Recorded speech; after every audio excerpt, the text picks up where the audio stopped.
Right, folks, so he's an international speaker and the author of 9 best-selling books. 9. But did you know that Dr. Eddie Connor is actually a Jamaican? Well, I know now. He now resides in the United States on a mission to help young people live their best lives. And now he's back on the rock to empower you to win.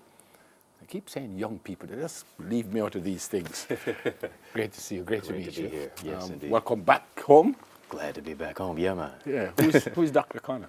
You know, I'm an overcomer of a myriad of obstacles and really finding purpose and helping people to overcome those obstacles as well. And that's my life's anthem, my story.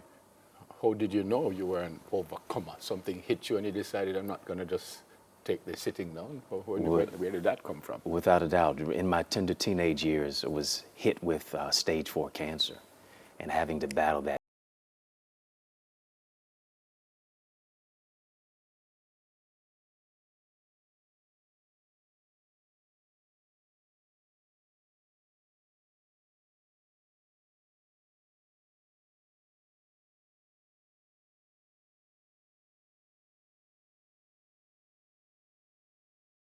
Cancer-free? Yes, cancer-free. It's How long 20 ago? years. 20 years. 20 years, survivor. Yeah. Yeah. I don't look like what I've been through is what I tell people.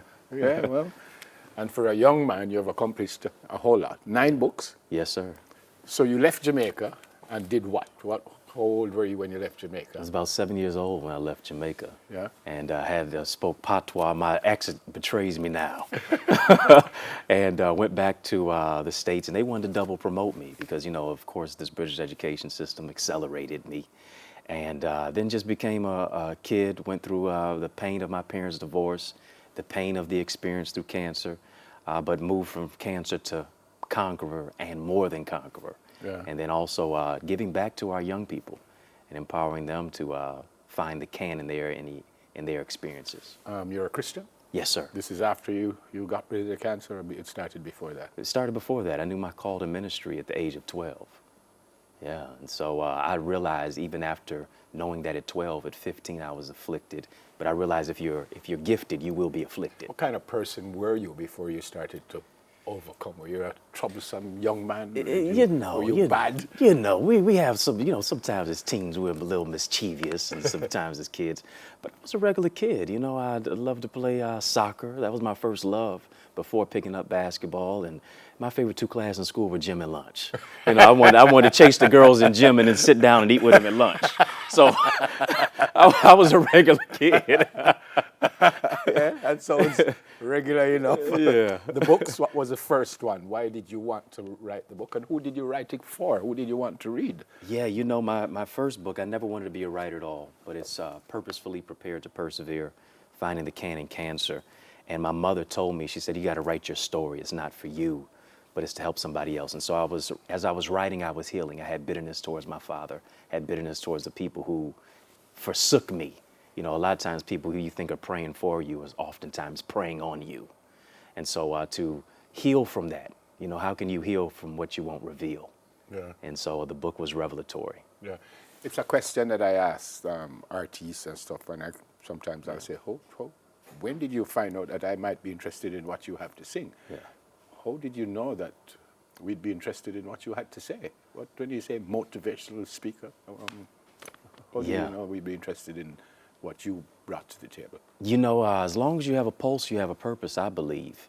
And I think that story finds a common thread through what people go through and how they overcome those obstacles in their life. And so I think me being here as well, you know, being in Jamaica over at Emmanuel Apostolic Church with Bishop Everton Thomas, who found that there was some opportunity through my story to be able to touch our people and lift them up. That's why I'm here, and that's why I believe people will be touched as well this week and this weekend. I've already asked if you're a Christian. Yes. You have preachers who preach the word. Yes. You have motivational speakers who speak the word. Yeah. How are you different from those people who speak the word and other motivational speakers? You know, my story comes from a level of reconciliation. And I believe finding revelation in your situation is what God gives you. How do you know he's a healer if you haven't been sick? Oftentimes, how do you know he's a provider if you have not been without? And so the level of sufficiency, we so much talk about deliverance, but I believe there's a blessing in sustenance. Yes, you may be going through whatever you're going through, but God sustained you in what you've been through to let somebody else know that you cannot just make it and survive, but also thrive. Wow. Yeah. The other 8 books Yes, are yeah. about what? Relationships, also finding your purpose, your gift.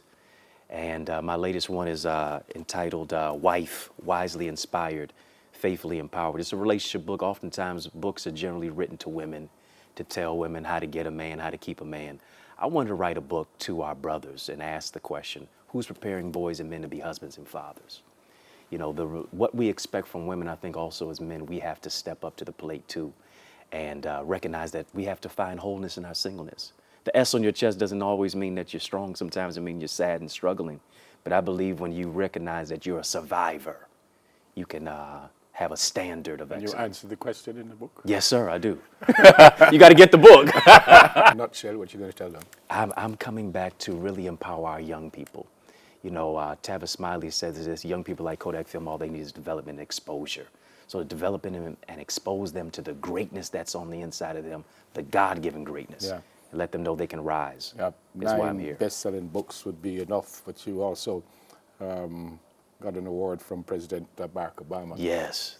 If you go through your young life, what's the greatest thing that's ever happened to you so far? I would say the greatest thing is to hear that I'm cancer-free. You know, man gives an award, God gives a reward. And my reward is life, and that more abundantly, and to now use my life to help somebody else. You were a young person at the time. Were you Yeah. told that you're going to go? Were you told that that's it for you? Yeah, the doctor told me 4 words, we can't promise anything. And then he says to me, don't ask why.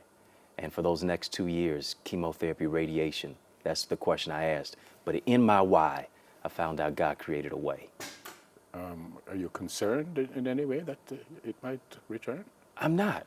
I'm not actually. I know I'm healed, and I'm living my life healed of eating right, exercise, nutrition, and all of that is prevention. But I'm optimistic, and I'm living not just my best life, but my blessed life. Yeah, man. How often you come home? It's been 5 years, but I got to come hopefully more than once a year now. And you're from Kingston, right? Yes, man. Yeah. Remember any little stories before you left? Oh, I mean, one was a tough story. I broke my shin playing soccer on the fields on Old Hope Road, where I was a kid at Covenant Christian Academy. Okay. And that was my first experience. I never kicked a soccer ball after that. But the fond memories, I mean, eating mangoes and now listening to Migos. So I'm glad to be back. I'm a little disappointed you quit soccer because I'm a football coach. Oh, okay. We call it football. Football, yeah, man. Great to meet you. Likewise. Fantastic to meet you. Yes, sir. Continue to do what you're doing. Will do. And I'm sure you'll be writing some more bestsellers before you decide to hang up the pen. Absolutely. I got to get some maki and sawfish now. Yeah, man, for sure. International speaker and author, Dr. Eddie Connor. All right, more from the Whole Note Mentor Band. I don't know if Dr. Connor has heard a mentor band in a while, if he ever has, but maybe you'll hear this one now. Soon come.